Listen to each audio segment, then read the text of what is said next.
I'm going to explain week 1 of the Diddy trial in 5 minutes, a story filled with blackmail, beatings, and baby oil. In 2023, Cassie filed a civil lawsuit against Diddy for abuse. She quietly settled for $20 million a day later, but this caused the FBI to start their federal sex trafficking probe into Diddy. A year later, the feds had enough evidence and arrested Diddy at the Park Hyatt Hotel. The United States charged Diddy with racketeering conspiracy, sex trafficking, and transportation to engage in prostitution.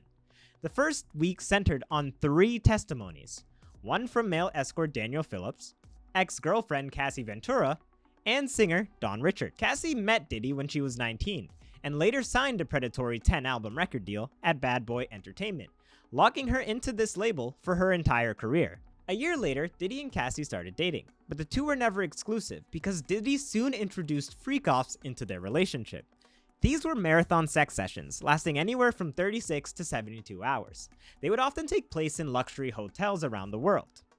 Sessions consisted of Cassie having sex with male escorts, while Diddy watched and pleasured himself from the corner. But Diddy was far from a passive player. He directed every part of these sessions from start to end. He chose everyone's clothes, decided which positions Cassie and the male escorts would perform for him, and even signaled when the male escorts had to finish.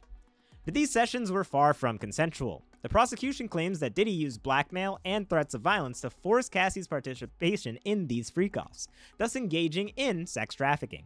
The defense says that this was just domestic violence, not trafficking, but Daniel Phillips' story shows something else.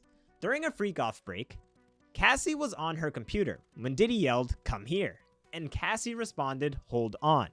She didn't move because her private info was up on the screen, Phillips claims. That's when Diddy hurled a liquor bottle towards Cassie, and then Diddy quickly grabbed Cassie by the hair and dragged her into the bedroom. Philip didn't follow, but he heard every slap from outside. Cassie cried, I'm sorry," and that's when Diddy snapped back, "Bitch, when I tell you to come here, you come now, not later." Witnessing all of this, Philip froze in fear. He was unable to call the police because he remembers thinking, Diddy, has unlimited power, and even if I called the police, I could lose my life. They eventually emerged from the bedroom, and Diddy asked Philip if he was ready to continue the freak-off. But after hearing Cassie get slapped, Philip couldn't get it up anymore. The defense claims that Cassie stayed because it was all consensual, but Cassie's testimony proves that she never really had a way out of these situations. She told jurors that freak-offs felt like a second job and that she needed drugs like ketamine and painkillers to get through.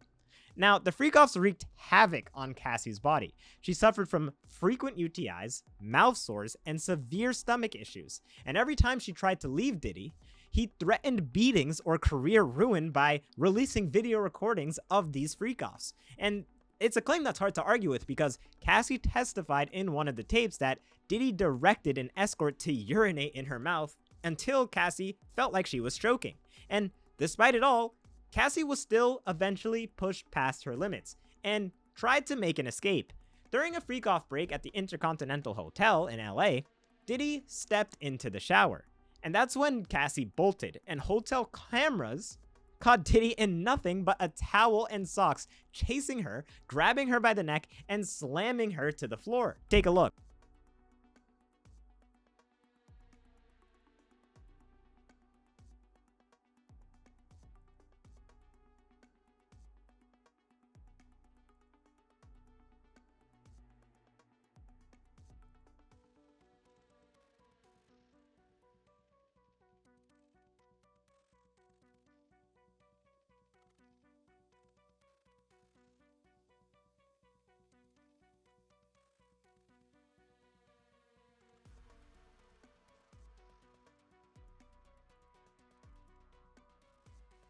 But Don Richard's testimony paints a clearer picture of Diddy's all-encompassing power over Cassie. In 2009, Don was having breakfast at Diddy's house when Diddy stormed downstairs demanding his phone.